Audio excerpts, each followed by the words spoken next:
Semangat pagi, selamat malam, ESPN dan Sobat Properti Indonesia. Selamat datang di Aspirasi Properti bareng ISP Indonesia.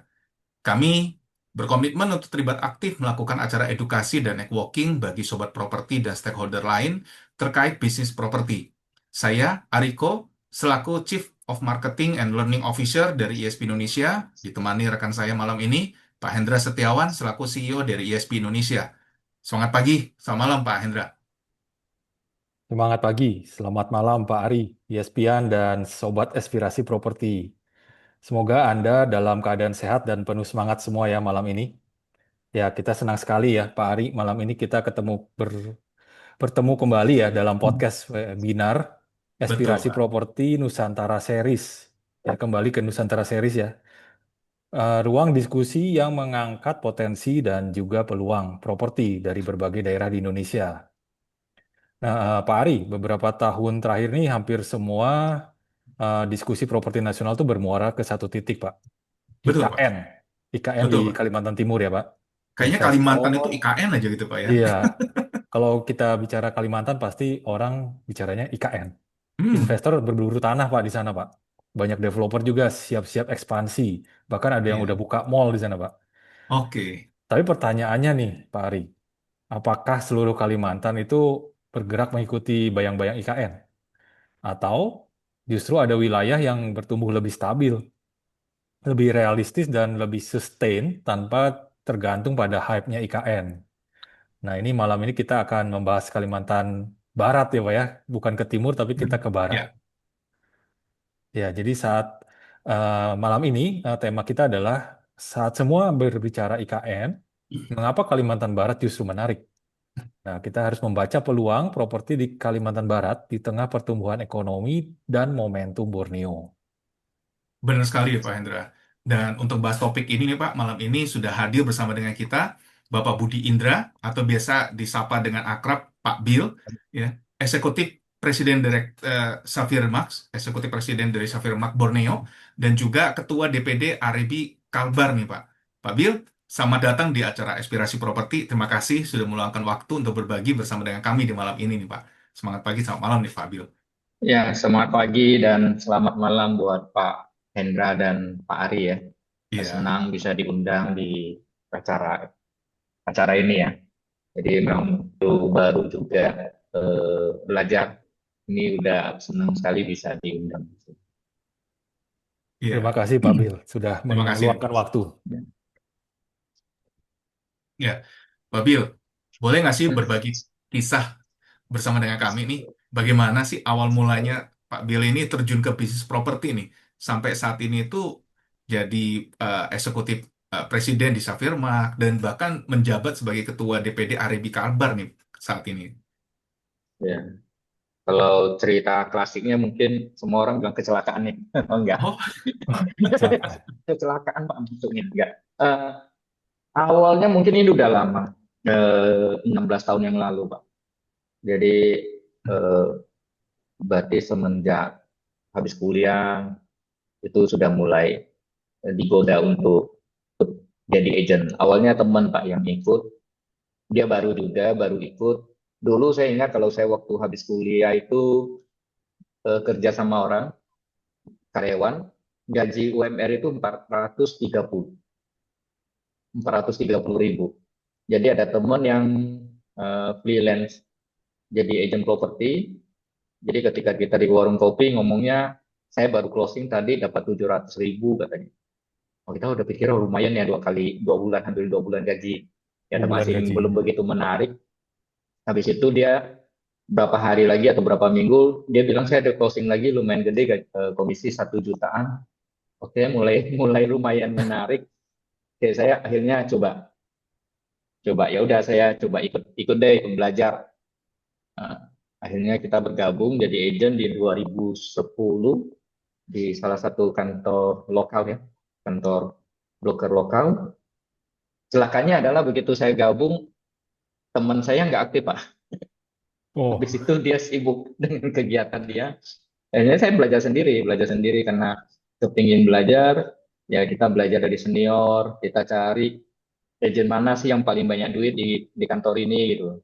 Hmm. Jadi dari belajar ngomong juga saya belajar sama yang agent-agent lebih senior seperti itu. Berkembang 3 tahun, eh, ya seperti biasa kita mulai merasa saatnya nih boleh kita buka kantor sendiri. Akhirnya 2013 saya bersama beberapa rekan buka kantor brand sendiri di 2013, berkembang cukup gede, bahkan menjadi salah satu kantor mungkin yang punya jumlah marketing terbesar di Pontianak untuk brand lokal itu. Eh, Kemudian mulai biasa, eh, kita mulai berpikir gimana lebih besar lagi. Gimana kalau punya satu kantor bisa punya 2 kantor, 3 kantor, dan seterusnya kita bisa buka cabang. Nah, disitulah tantangannya, Pak. Tantangannya adalah kita nggak punya support system.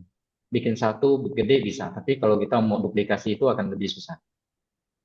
Nah, akhirnya baru mulai kita cari sistemnya, ternyata butuh bangun satu sistem itu cukup mahal. Saya sampai ke Jakarta dan ada yang bisa bikinkan sistem sesuai dengan keinginan saya. Kebetulan saya basicnya memang ya dari multi level Pak, jadi sistem-sistem itu oke, bisa. Jadi saya sesuai kemauan saya bisa dibikin, tapi nilainya cukup gede pada saat itu sekitar 300-an untuk satu Wah, sistemnya yang itu, tapi hanya sistem toh. Habis itu kan mesti operasional lagi Pak. Harus isi Ya. lagi dan mungkin ke depan juga pasti ada perubahan-perubahan yang kita perlu update terus. Namanya aplikasi Pak ya, kan perlu diupdate terus. Dan itu pasti butuh biaya yang berkelanjutan yang banyak sekali di balik itu. Mulai berpikir kalau dengan angka segitu, eh, mendingan saya ambil yang franchise. Akhirnya beberapa teman tetap di brand lama, hanya hanya 3 orang aja yang kita keluar untuk akhirnya gabung di brand Savilmark sampai sekarang. Hmm. Itu hanya 3 orang aja dan kita tidak pernah merekrut satupun dari brand lama. Mereka biar itu kita berjalan dengan 3 orang berkembang sampai hari ini di 2020. Nah, tantangannya adalah begitu kita buka 2020 di bulan Februari akhir atau Maret itu COVID. iya, Jadi kita Iya. buka COVID pertama. buka buka kantor mulai habis itu langsung diserang COVID di Pontianak, di seluruh Indonesia Pak. Jadi COVID 2020 kita baru buka, ya tapi beruntung juga karena transaksi kita juga langsung lulus. Eh, Kita terkejut juga ternyata dengan potensi Kalimantan Barat yang menurut saya waktu itu ya kecil ya, rumahnya yang nggak ada apartemen, nggak ada komplek besar. Tetapi pada saat itu kita mendapatkan penghargaan pendatang baru terbaik, Shining Star untuk di eh, kantor Safirnya. Jadi pendatang baru terbaik. Kemudian berturut-turut sampai hari ini selalu masuk 10 besarnya kantor Safir Max Nasional, kantornya Borneo. Itu jadi puji syukur sekali, eh, dan itulah ternyata Kalimantan Barat nggak kecil. Iya, luar Daerah ini biasa nih. bisa bersaing dengan kota-kota besar, Borneo bisa bersaing dengan kota besar, itu jadi satu buka mata juga bahwa saya Borneo Kalimantan Barat ini potensinya walaupun nggak dapat teman dan lain-lain ternyata cukup besar potensinya. Iya, Itu sih Pak. Mungkin cerita luar singkatnya biasa, seperti luar itu. biasa. Hmm. Luar biasa, Pak Bil. Ini jadi Mm-mm. makanya menarik sekali pembahasan kita malam ini ya, Pak Arya. Hmm. Betul banget, Ternyata betul sudah banget. dibuktikan oleh Pak Bil bisa 10 besar nasional dari Hmm. Kalimantan Barat. Iya, nggak main-main loh ya. Eh, Iya, tapi ini menarik nih Pak. Justru ketika men-setup satu kantor mulai dari awal, tapi membesarkan kantornya mungkin satu perjalanan journey ya. Tapi lebih mudah membesarkan kantor dibandingkan mengembangkan lebih lagi ya, atau Hmm. menduplikasi yang tadi disampaikan ya. iya, Memang butuh iya. support system yang Hmm. baik ya sebelum bisa berduplikasi ya.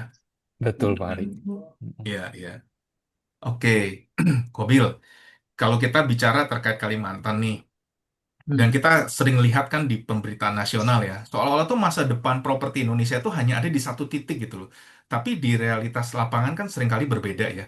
Nah, Pak Bil, kalau kita bicara dari yang dasar ya, apa Kalimantan Barat itu benar-benar terdampak langsung oleh IKN atau justru berjalan dengan ritmenya sendiri nih saat ini? Ini cukup menarik ya. Sesuai judul yang topik yang kita bahas itu kan ketika semua orang bicara tentang IKN. Ya, Tapi menurut saya IKN itu mungkin hanya salah satu titik lokasi ibu kota. Yang berubah itu cara Indonesia atau orang Indonesia itu mengenal atau melihat Pulau Kalimantan secara keseluruhan. Dulu mungkin Kalimantan ya secara pembangunan dan lain-lain mungkin tidak merata dibanding dengan Pulau Jawa dan sekitarnya. Tapi ketika IKN berpindah, IKN ada di Kalimantan Timur, jadi orang mulai melihat Pulau Kalimantan secara keseluruhan. Dan ketika persepsi itu berubah, itu arus modalnya, arus investasinya itu ikut berubah. Nah, disitulah Kalimantan Barat itu menjadi sangat menarik. Kalau ditanya, itu Kalimantan Barat itu terdampak langsung nggak dengan IKN? Benar Pak ya tadi ya? Betul, betul. Iya. Secara fisik pembangunan mungkin tidak, secara fisik pembangunan infrastrukturnya mungkin tidak, tapi secara persepsi yang tadi saya bilang investasinya orang akan melihat Kalimantan itu jadi salah satu yang patut untuk diinvestasi. Dampak langsungnya, contoh dampak secara langsung eh, memang tidak signifikan. Ibu kotanya di Kalimantan Timur, secara geografis tidak berbatas langsung, secara satu koridor ekonomi juga tidak masuk sebagai penyangga resmi IKN. Jadi kalau IKN itu penyangga resminya ya daerah sekitarnya, Kalimantan Barat itu juga di luar itu, eh, tapi dampaknya adalah rebranding Pulau Kalimantan tadi, kemudian psikologi investasinya eh, secara langsung juga berubah. Hmm, dan Kalbar itu punya ritmenya sendiri untuk Oke. tetap di ekonomi realnya ya. Iya, Contoh iya. Kalbar itu tumbuh bukan karena hype-nya, bukan karena viral. Kalbar itu tumbuh karena memang perdagangan, konsumsi lokalnya, UMKM, dan Kalimantan Barat ini salah satu yang mempunyai akses langsung masuk ke Malaysia. Kucing. Kita punya Kalimantan Barat punya dua border yang langsung berbatasan langsung dengan eh, Malaysia. Ini jadi Oh, kita punya pasar sendiri sih Pak, punya ritme sendiri untuk bahkan kita duluan bahkan kita secara ekonomi lebih lebih stabil lah ya, lebih nggak hype, nggak naik tiba-tiba, tapi kita punya ritme stabil seperti itu. Hmm. oke. Jadi memang sejak isu IKN menguat, itu investor dari luar daerah itu memang sudah melirik ke Kalbar ya, hingga saat ini ya, Pak Abil ya. Iya, iya. Oke. Banyak sekali memang ada indikasi bahwa investor itu eh, tertarik sekali dengan eh, peluang Kalimantan secara luas, karena saya di Kalimantan Barat yang masuk cari ke saya untuk lahan dan lain-lain itu ada di Kalsel, Kaltim, Kalteng gitu ya. Padahal kita tahu infrastruktur di Kalimantan itu tidak terhubung sama secara langsung ya. Jadi butuh contoh ke Kalsel aja, ke Kaltim, Kalteng itu wah, jauh sekali. Jadi banyak sekali orang yang bertanya tentang Kalimantan ke kita. Oke. Kalimantan ini pulau terbesar di Indonesia memang, Pak. Iya, iya. Dulu aja dari barat ke timur harus ke Jakarta dulu ya. Benar, benar. Harus ke Surabaya, ke Jakarta dulu, jadi harus ke Iya. Jawa dulu, balik lagi ke Kalimantan. Iya. Tapi sekarang kelihatannya udah ada penerbangan langsung ya, Pak Bil ya. Ada penerbangan langsung, eh, ada satu kali penerbangan, Pontianak Balikpapan dan sebaliknya.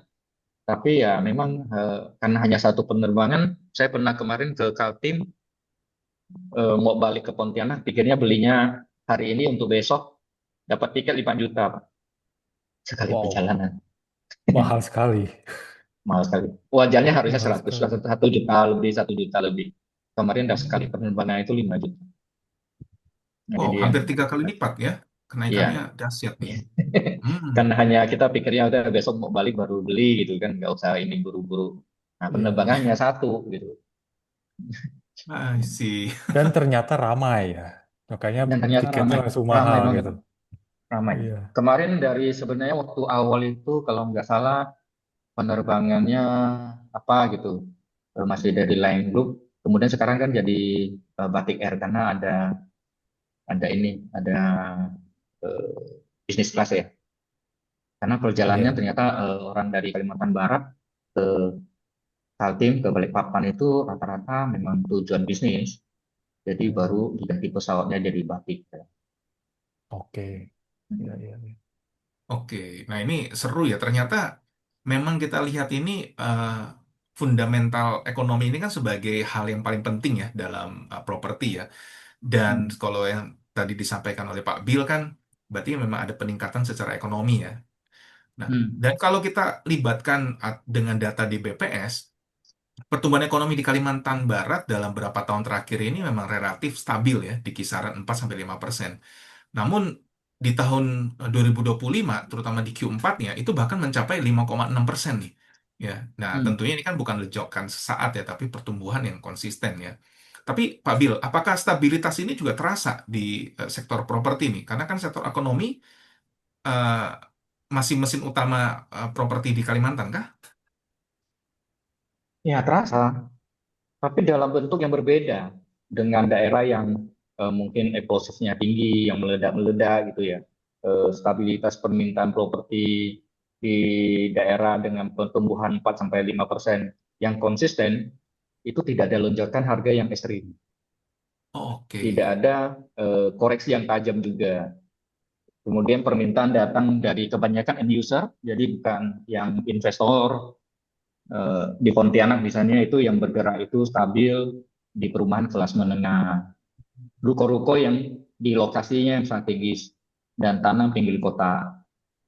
Jadi eh, stabil stabil itu terasa di penyerapannya yang bertahap. Ini terjual konsisten walaupun tidak kayak eh, hype gitu ya. Harga naik dan pertumbuhannya juga bertahap.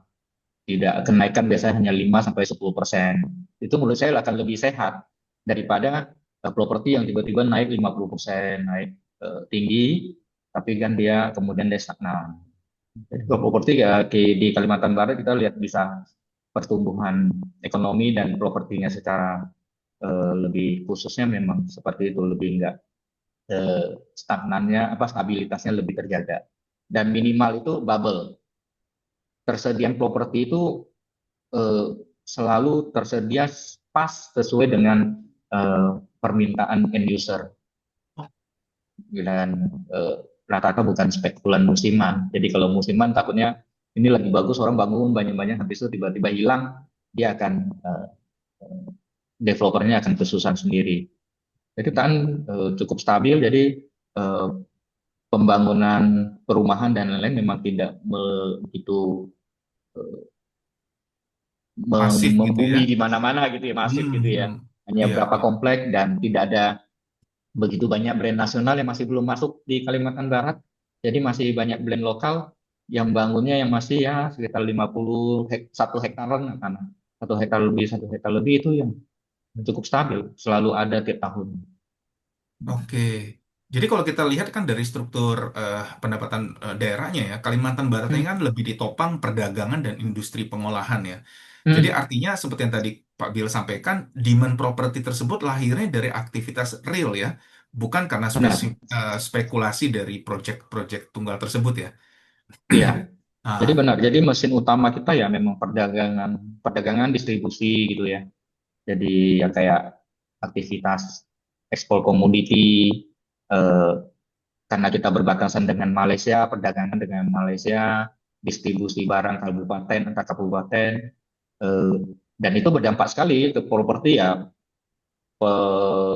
ketersediaan gudang, lahan industri, ruko, properti komersial itu sangat didukung sekali dengan perdagangan dan distribusi ini. Kemudian di perkebunan Pontianak mesin utama penggeraknya ada perkebunan dan komoditas sawit tentunya yang paling gede. Eh, Kalau saya di Pontianak itu merasa sekali kalau sawitnya lagi tinggi di daerah lagi bagus, lagi panen, nah itu Pontianak ke kerasa tuh. Jadi mereka udah mulai oh, beli di Pontianak karena urbannya tadi kan mungkin juga mereka karena anak-anak nanti sekolah, persiapan anaknya sekolah dan lain-lain mereka udah punya rumah di Pontianak atau mereka berkunjung ke Pontianak itu mereka udah punya Pontianak. Jadi eh, kerasa sekali ketika sawit naik, yang bawa itu uangnya bisa cash-cash Pak, dia dalam bentuk kresek. Oh, Jadi nggak salah ya, Nah, Pak Bil ya? Nggak kayak di cerita-cerita ya, orang bawa kartu kresek mau ya, belanja gitu. Ternyata memang oh, real ya iya kejadian Pak, ya. kejadian Pak. Jadi saya pernah alami ya, orang itu mau datang, mau DP, mau langsung pelunasan, saya bilang jangan. Kan kita DP dulu Pak. Saya bilang kita lihat suratnya dulu, sudah oke baru bayar. Dia mau langsung bayar Pak. Tapi dia nggak cerita bahwa duitnya di mana gitu. Saya bilang jangan Pak. Jadi kita DP dulu, kita proses dulu 2-3 hari, kita bikin suratnya dulu, baru nanti pelunasan. Ternyata duitnya di mobil Pak. 3 hari dia nggak berani ke Wah, mall kan. Dia nggak berani kemana-mana jagain mobilnya. 3 hari dia keluar bawa duitnya. Dia bilang duit ini saya simpan, ini sekarang saya mau ke mall katanya. Saya bingung Pak. Tahu-tahu gitu saya mending titip saya masukin ke bank gitu kan. Saya tunjukin masukin ke deposit dulu atau ke bank dulu maksudnya untuk nanti 3 hari. Dia iya, bawa iya. duit pelunasan Pak. Harga 300, 400-an, 400-an, 500 saya lupa. Itu dalam bentuk cash. oke, Nah itu ini seperti ini itu. ini menarik ya, menarik banget ya. Jadi ternyata memang transaksi seperti itu nyata ya, dan Ya, dan mereka itu masih masih apa namanya, ketika mereka berinvestasi, memang bukan untuk mencari margin lebih tepatnya ya, tapi mereka memang karena kebutuhan ya Pak Bill ya. benar. Saya kebutuhan. Karena memang nanti planning ke depannya mungkin mereka sudah ada anaknya sekolah di sini. Lebih banyak memang sekolah sih. Jadi carinya dekat kampus untuk kuliah. Oke, Dan mungkin ada yang kena dia bisnis sawit atau bisnis apapun nanti dia punya rekan di sini jadi sering bolak-balik ke Pontianak karena kan jadi pusat perdagangannya Pak. Jadi mereka ya minimal punya rumah di Pontianak. oh, Banyak sekali nah seperti itu. oke, kalau begini Pak Bill, kawasan mana yang menurut Bapak paling menarik nih Pak, kalau kita berinvestasi 3 sampai 5 tahun ke depan nih Pak? Kawasan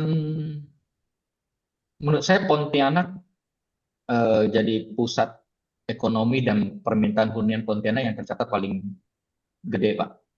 Oke. Karena dia PDRB-nya juga per kapitanya tinggi, eh, posisi ekonominya juga kuat sebagai pusat perdagangan jasa dan pemerintahan provinsi. Di Pontianak itu tadi saya sebutkan ya sebagai masa depan keluarga atau anaknya di sini, urbannya pindah ke eh, Pontianak. Eh, hmm, Perumahan kalau di Pontianak ya hype-nya ya perumahan menengah, ruko komersial, kemudian eh, klaster yang multi use Pak. Jadi di sana sudah ada mungkin ada kantornya, ada rukonya, eh, satu komplek klaster juga sangat berpotensi di Pontianak. Jadi orang yang cari ke Pontianak tadi karena bukan dia tinggal terus, tapi dia bolak-balik, jadi dia perlu yang klaster, perlu keamanan dan lain-lain. Jadi di Pontianak seperti itu. Kalau cari yang tiba-tiba nggak ada klaster, mereka udah pada agak-agak susah. Jadi perlu dibaca di situ. Kemudian berbatasan dengan Pontianak langsung itu Kuburaya. Ya ada Oh, iPod-nya. Jadi kalau area eh, yang menarik untuk 3-5 tahun ke depan, Kuburaya ini jadi sangat menarik karena dia punya land bank paling banyak Pak. Dia oh, punya seksi berarti ya. seksi banget, Hmm, seksi banget. Wah, dan harganya masih murah-murah. Kalau mungkin di Jakarta dan Jawa itu mungkin harganya sudah tanah gede itu tanah itu mungkin udah di atas 10 juta. Tanah 1 juta itu susah didapat ya Pak ya. betul Kalau betul kita Pak. di sini tanah 1 juta, 1,5 juta itu masih banyak. Kalau bangun tipe 36 masih harga di bawah 200 juta Pak. Rumah subsidi itu kita masih punya tanah harga per meternya masih di eh, harga 200 juta di bawah dan itu masih banyak dan itu banyak kan di Kuburaya dan ini ada eh, pembangunan infrastruktur yang cukup masif juga untuk sekarang di Kuburaya. Ada ring road Kuburaya yang ditargetkan selesai 2027. Itu memang programnya dari pemerintah untuk menciptakan infrastruktur mobilisasi dari desa ke kota. Di sana itu kan ring road itu menghubungkan beberapa desa Pak, di Kalimantan Barat. Kemudian ada pembangunan jalan Ayani 3. Kalau kita tahu turun dari arah itu ada Ayani 2, Ayani 1 itu eh, jalan besarnya. Itu di belakangnya itu ada nanti ditargetkan jalan Ayani 3 Pak. Ayani 3 itu lahannya gede-gede semua itu.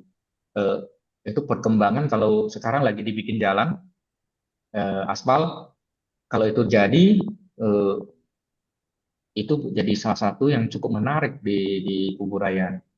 Nah, dan jangan lupa di Kalimantan Barat satu yang cukup bagus itu mungkin Singkawang, Pak. Oh, Singkawang eh, oke. ini kota pariwisata, second home market.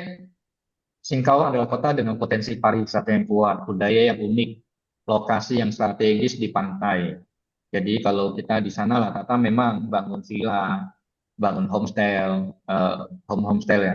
Kemudian eh, kadang mereka juga rumah second dijadikan eh, homestay untuk wisatawan. Kayak sekarang Hmm. Pak, itu hotel yang harga mungkin 300-an, itu kalau di sekarang itu cap gome kayak gini, itu bisa sampai 1-2 juta Pak. Oh, Oh, naiknya tinggi ya. Naiknya tinggi Ah, sekali. ah, Jadi ah. ya pilihannya ya jadinya homestay Pak, homestay. Jadi rumah-rumah itu jadikan eh, apa tempat tinggal 4 kamar, 5 kamar itu eh, laku sekali. Itu cocok di sana udah Pak. jadi kayak di Bali ya, Pak Bil. Benar, benar, benar. Jadi Jadi kalau kota wisata ya. benar ada yang wisatanya sudah lumayan banyak, kulinernya juga banyak, tapi kalau masih berpotensi untuk pembangunan beberapa tempat wisata lagi di sana cukup masih sangat potensi. Kalau ada investor luar boleh Pak untuk contoh pantai-pantai di sana kan masih di di apa ya di dikelola dengan eh, tradisional mungkin lebih konvensional, tapi kalau dikelola dengan lebih bagus mungkin itu juga jadi salah satu yang menarik di Singkawang. Hmm. Jadi Hmm. seperti resort begitu ya. Eh, Iya. karena memang Pontianak ini unik ya. Apa namanya, Kalimantan Hmm. Barat ini unik ya, terutama di Singkawang ya. Biasanya acara tahunan itu acara besar ya. Cap Gome Ya. ya, kemudian ada barong, naga segala macem ya. Itu Ada tatung. iya, patung itu kayaknya khas banget tuh. Iya, I see, I see. Jadi memang kenyataannya Kalimantan Barat ini tumbuhnya karena kebutuhan nyata ya, bukan karena sekedar euforia saja ya. Makanya iya. bertahan terus sampai saat ini nih. Oke. Nah, ini bagian favoritnya dari ESPN nih, Pak Bill. Kalau Hmm. fundamentalnya kuat ya. Nah, terus tadi kan Pak Bill mengundang juga nih masuk ya. Mungkin bukan Hmm. hanya bagi kita broker, tapi juga bagi para developer ya, kayak mau develop ke sana. Hmm. Pertanyaan sederhananya, bagaimana cara kita masuk nih? Misalnya, kalau saya broker dari Jakarta nih, Pak, atau saya developer. Hmm. Nah, itu bagaimana cara masuk nih? Atau kira-kira dari Pak Bill tahu kesalahan-kesalahan apa sih yang nggak boleh kami lakukan saat kita mau masuk nih ke Kalimantan Barat?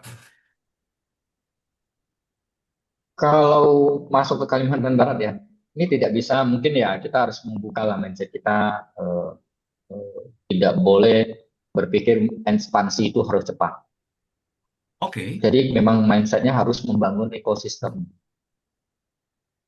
membangun eh, lokal partnership. Jadi saya lihat ada beberapa memang ada kantor yang begitu masuk tanpa lokal partnership masuk, dia susah untuk berkembang karena eh, Kalimantan ini agak unik. Jadi memang eh, apa ya keakrabannya itu masih erat sekali.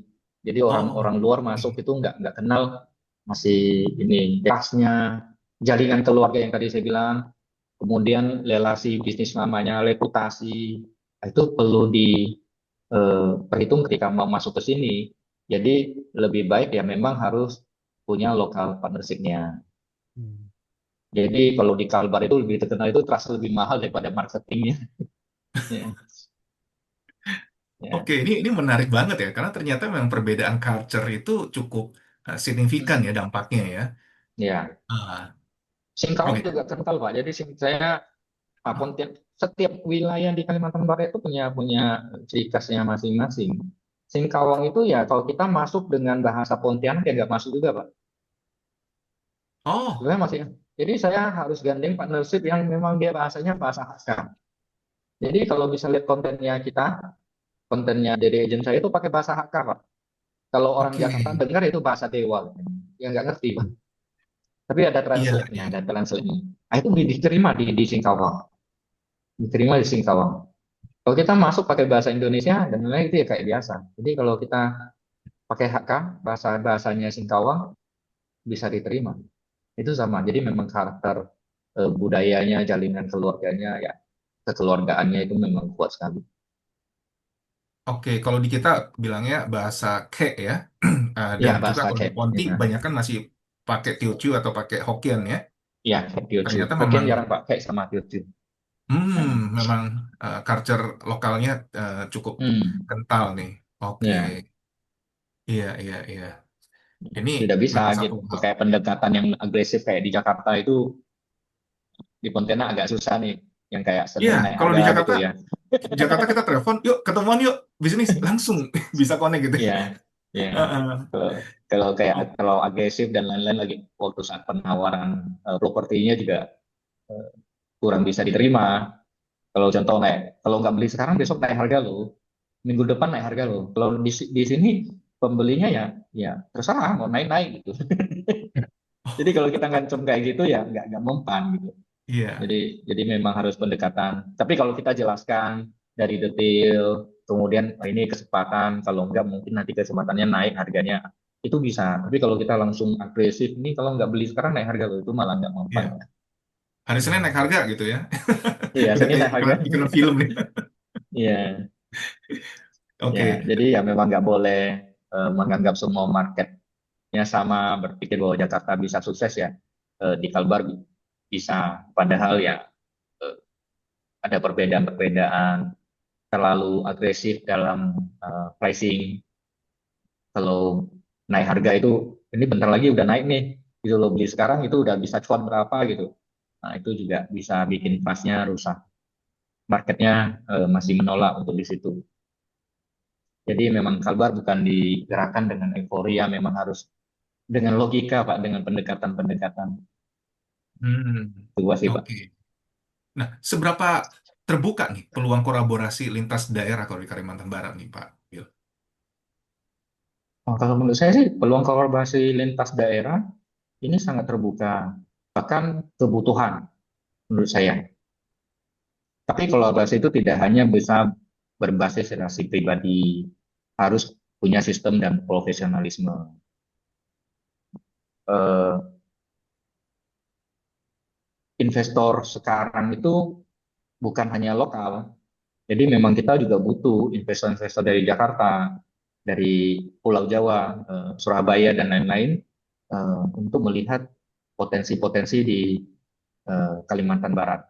Jadi ya sangat membutuhkan jaringan broker eh, nasional, tapi juga harus dengan sistem lah, ada sistemnya lah, kayak fee-nya harus jelas, kemudian tidak perlu rebutan listing, perjanjiannya tertulis. Nah, itu SOP-nya mungkin kita dari REB itu juga membantu menjaga itu supaya ya terjadi kolaborasi tapi sesuai dengan rambunya, tidak telur rambu.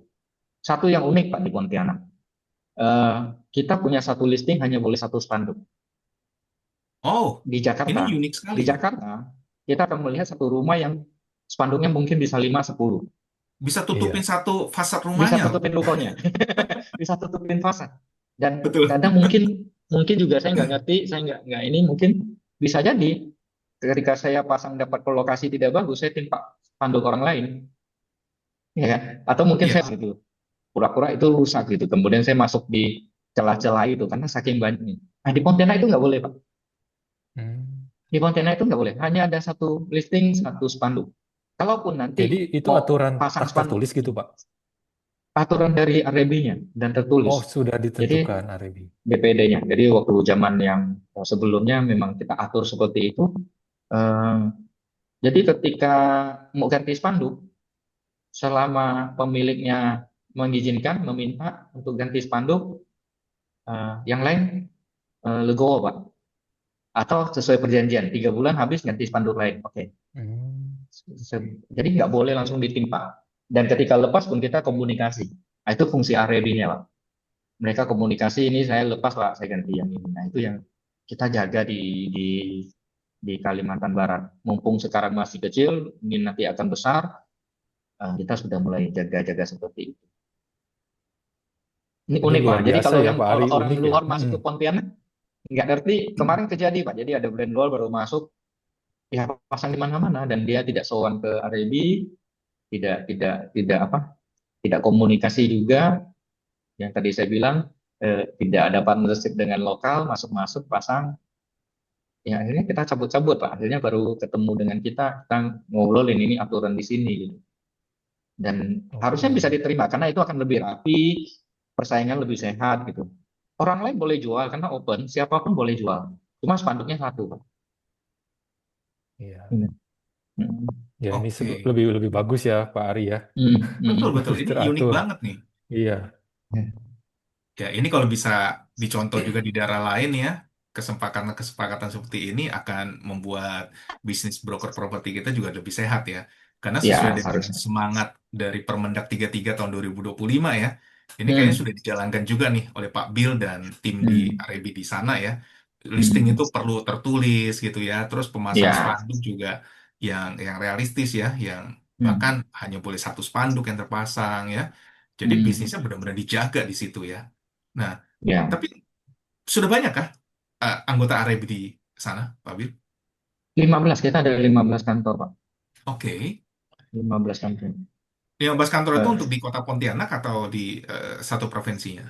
Masih terpusat di di Pontianak, ada 14 kantor dan ada satu kantor di Kuburaya. Jadi total 15. Ya Oke, semoga jadi aja dengan peluangnya juga dengan masih besar dong, Pak Bil. persen peluangnya gede sekali. Apalagi ada keharusan kan sekarang untuk sertifikasi. Jadi harusnya bisa membawa teman-teman yang lain yang belum bergabung untuk ini bergabung menjadi eh, satu kantor di apa di organisasi REB sehingga bisa kita bisa apa ya di dinaungi lah dan kita Iya, majunya bareng-bareng seperti itu. betul, betul. Kita jaga ekosistem broker properti Ya. kita ini juga lebih sehat Hmm. ya jadinya ya, Pak Bil ya. Iya. Hmm.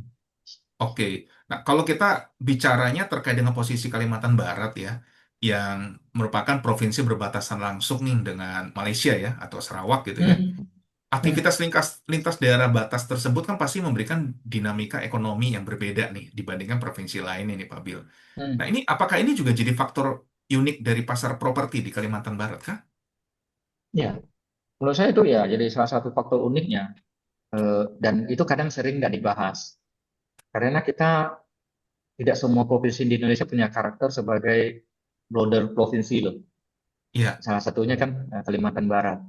Dan itu betul, pasti betul. berdampak langsung ada arus barang, ada arus manusianya, ada arus konsumsinya, ada arus mata uang, dan setiap arus ekonomi itu berdampak langsung secara tidak langsung ke properti. Contoh border ekonomi yang masih permintaan komersial ya. Jadi pasti gudang karena ada arus barangnya, gudang, perdagangan, penginapan, eh, properti komersial skala kecil, itu jadi cukup menarik. Efek psikologi dan konsumsinya juga berbeda. Kita sering kadang beli barang berhubungan dengan Malaysia gitu ya.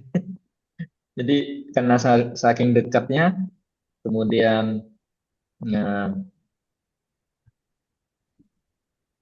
mempunyai pasar yang lebih terbuka, lebih adaptif dan lebih dinamis lah di dalam perdagangan.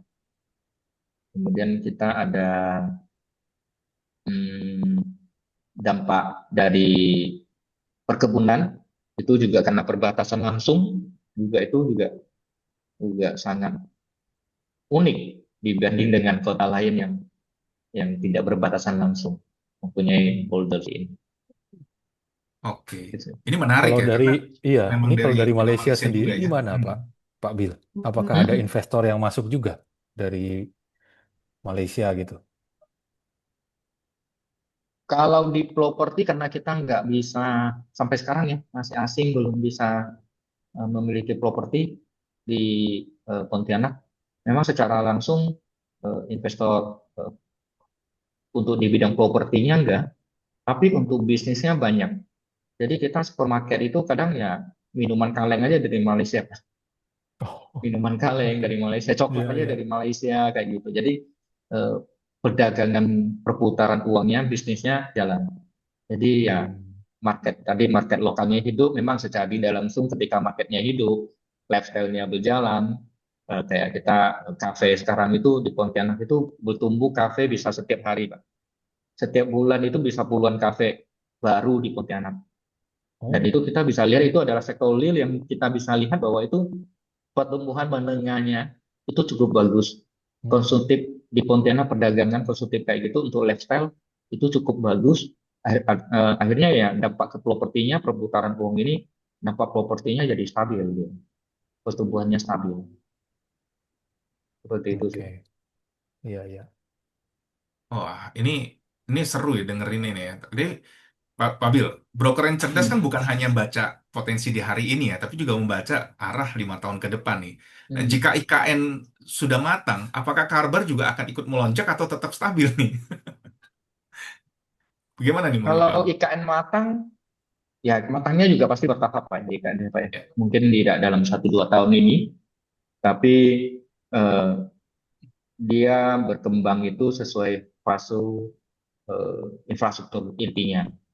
Mungkin Ya. nanti perbinaan ASN-nya, ekosistem bisnis, investasi swastanya yang sekarang lagi dikejar pembangunannya, walaupun isunya ya isu politik Pak ya, kadang naik, kadang turun gitu ya. Nah, tapi menurut saya Kalbar itu akan terus melonjak eh, secara struktural, tidak euforia yang seperti tadi kita sudah bahas. Dia akan menguat eh, sesuai dengan karakter stabil di 4 sampai 5%.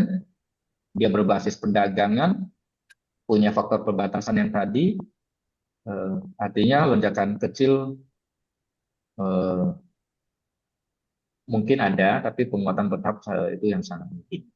Penguatan Hmm. bertahapnya, Pak. Kalau menurut Pak Bill sendiri bagaimana nih? Apakah saat ini kondisi Karbal ini bisa dibilang masih undervalued kah?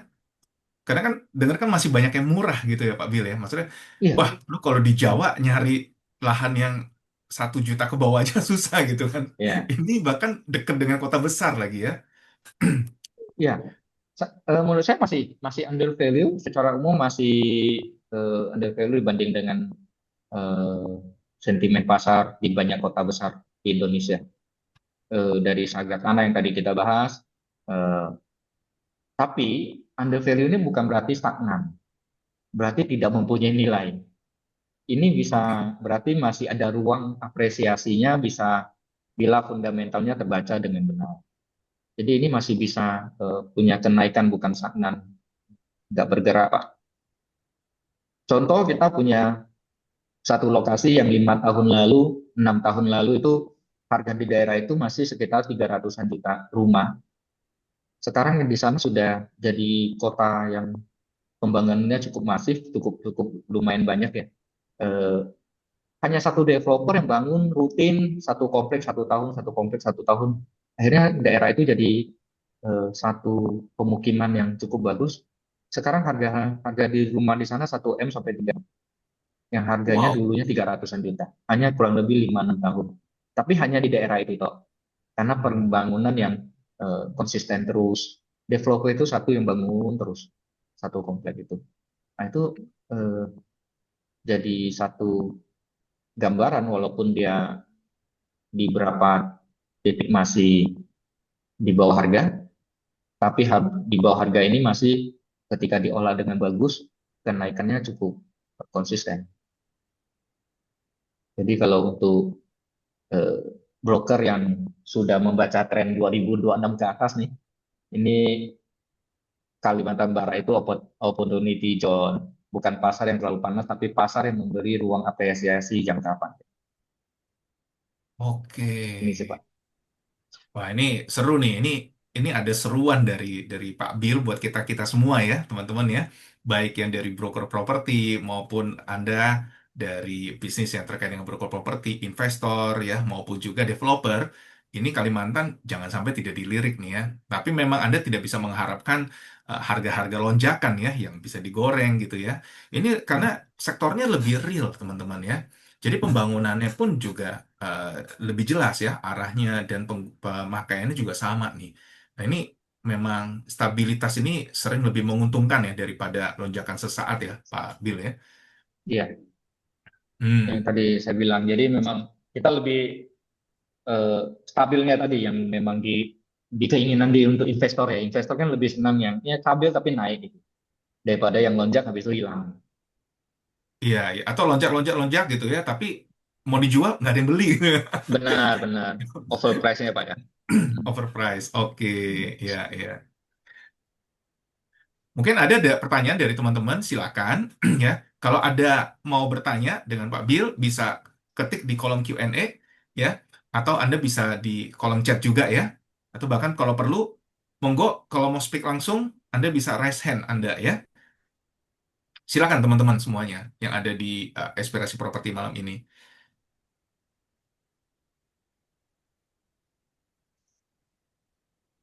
Pak Bill, kalau mau jadi anggota AREBI di sana, mudah apa sangat mudah? Prosedurnya bagaimana nih Pak? Karena kan baru 15 nih. Kalau kantor agen properti di sana memang segitu atau lebih banyak nih Pak Bill? Kalau kantor agent yang tidak terdaftar lumayan banyak. Yang berjalan Oke, secara individual juga cukup banyak sekali, bahkan bertumbuh di 1-2 tahun ini, bertumbuhnya cukup masif. 1-2 orang yang udah bisa bikin konten, udah tiap hari bikin konten dan diposting di media sosial. Penjualan mereka juga cukup bagus. Eh, Harusnya itu jadi potensi untuk diajak bergabung. Dan memang kita dengan eh, keluarnya aturan baru itu Kemendak ya PP 33 kita memang ya, bukan untuk mematikan tapi kita memang untuk melangkul untuk teman-teman ayo kita bergabung di organisasi sesuai aturan kemudian kita belajar lebih profesional melayani lebih profesional dan itu juga menjamin eh, apa pelanggannya kita supaya mendapatkan pelayanan yang sesuai dengan SOP karena kita tahu ini kita sadar dari dulu bahwa transaksi properti itu sebenarnya transaksi yang nilainya gede-gede. ya, Nilainya bisa berapa M gitu kan ya, bisa puluhan M, ratusan M. Tapi kalau tidak diatur lewat aturan yang jelas, yang profesional, ini resikonya memang cukup tinggi. Dan itu memang kita mengajak untuk semua teman-teman, ayo kita belajar lebih profesional eh, di bawah satu payung organisasi lah, seperti itu. ya. Bagaimana nih Pak Bill cara gabung kalau mau ke AREBI? Ada kontak yang bisa dihubungin atau persyaratan apa minimal mereka penuhi nih Pak Bill? Persyaratan standar ya, jadi memang harus punya kantor, kemudian mereka punya badan usaha minimal PT, seperti itu yang mungkin ada kantor yang domisilinya jelas ya.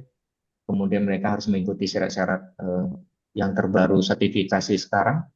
Ya, Nanti bisa diupdate dengan pengurus DPD Haribi Karbal bisa hubungi saya atau bisa hubungi nanti bagian keanggotaan juga nanti kita akan mendampingi untuk pengurusan izinnya dan lain-lain kita akan dampingi seperti itu. oke. Jadi tidak usah khawatir ya, karena pasti akan Hmm, dibantu nih oleh rekan-rekan di hmm, DPD Kalimantan Barat ya. Apalagi jika teman-teman sudah jelas nggak mungkin kantor properti agent itu bertumbuh pesat sampai ada yang perorangan juga di situ ya Pak Bill ya. hmm, Kalau hmm, tidak ada cuan di situ kan, tidak ada potensi uang hmm, gitu ya. Tapi teman-teman juga perlu bekerja dengan baik ya, dengan cerdas juga dan sesuai dengan regulasi yang berlaku ya. Dan jangan hmm. sungkan untuk hubungi Pak Bill beserta rekan-rekan di DPD Kalimantan Barat ya untuk bisa kolaborasi ya dan bisa jadi anggota di asosiasi juga gitu ya. Oke. Ini teman-teman tidak ada pertanyaan, mungkin dari Pak Hendra kalau ada, monggo. Ya, ini kelihatannya cukup jelas mungkin ya yang kita bahas malam ini ya Pak Ari ya. Betul Tapi banget. intinya Kalimantan Barat ini suatu potensi yang akan berjalan konsisten ya kalau saya lihat ya dari tadi yang kita diskusikan ya. Jadi bukan sesuatu yang tiba-tiba masif jadi besar gitu, bubble gitu ya, tapi bisa pecah. Kalau bubble kan bisa pecah ya. Tapi kita Iya. akan jalan konsisten, naik gitu ya, stabil gitu. Jadi kalau misalnya ada investor atau ada eh, apa agent atau ada kantor yang mau melihat potensi perkembangan yang stabil, konsisten, naik terus, ini bisa menjadi satu peluang ya di Kalimantan Barat ya. Saya rasa bisa kita simpulkan begitu ya Pak Bill ya. Iya, ya, Hmm. saya mengajak lah untuk broker-broker yang nasional itu, kita Kalimantan Barat sangat terbuka untuk kolaborasi, tapi masuklah dengan mindset untuk membangun, bukan untuk saling menaklukkan. Ya, Kalimantan Barat itu pasar yang berbasis relasi dan trust. Di sini reputasi dibangun lewat konsistensi, bukan hanya dengan value transaksi. Kalimantan Barat itu terbuka sekali dengan kolaborasi, tapi masuk dengan mindset membangun. Yang tadi saya bilang, ya kita kerjasama seperti itu. Mungkin kalau kalau ada bisa kayak kata-kata hari ini gitu ya. Nah, IKN adalah itu spotlight, Kalbar adalah itu fondasi, dan investor cerdas harus selalu mencari fondasi sebelum cahaya itu datang. Mungkin itu kata-kata untuk wah, malam luar ini. biasa Wah, Pak Bill. Luar mantul. biasa. Cakep banget. Fondasi ya, fondasi. Iya, iya. Oke, ini seru nih. Bahkan kita dapat dapat satu masukan insight banget ya dari Pak Bill ya, yang benar-benar sangat menjiwai dan paham sekali ya dengan kondisi culture di daerah sana ya. Hmm, menarik nih Pak. Kapan nih kita main ke sana nih Pak Hendra? Iya, kita schedule kan nanti Pak Ari ya. Iya, perlu mendarat nih ke sana. Jadi kalau di sini bisa ke Singkawang, habis itu kita ke Sarawak Malaysia, Pak. Bawa paspor, Ah, Pak, kalau ke sini, Pak, harus bawa paspor. oh, Wah, jadi siap, pulangnya siap. lewat lewat negara lain ya. Oke, menarik ya. Oke, tapi tidak berasa juga nih, ya, Sobat Properti, ya Pak Bill, kita sudah sampai juga di penghujung sesi di malam ini, ya. Dan malam ini kita banyak belajar bahwa ketika banyak orang fokus pada satu titik, ada wilayah lain yang bertumbuh dengan cara yang lebih sehat dan berkelanjutan. Ya, dan Nusantara bukan hanya IKN, Nusantara itu adalah satu ekosistem, ya. Dan terima kasih Pak Bill atas insight luar biasa di malam hari ini. Untuk para ISP-an dan sobat properti, jika ingin membuka peluang kolaborasi lintas daerah, hubungi jaringan ISP Indonesia dan AREBI, ya, Ya, terutama Bang. di DPD Kalimantan Barat ini. Barat. Ya, semoga Ya.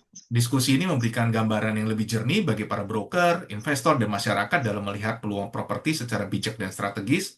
Mari jadi broker yang profesional, berintegritas, beretika, patuh regulasi, dan memiliki kompetensi. Dan terima kasih juga kepada para ISPN dan sobat properti untuk meluangkan waktu bersama dengan kami malam ini.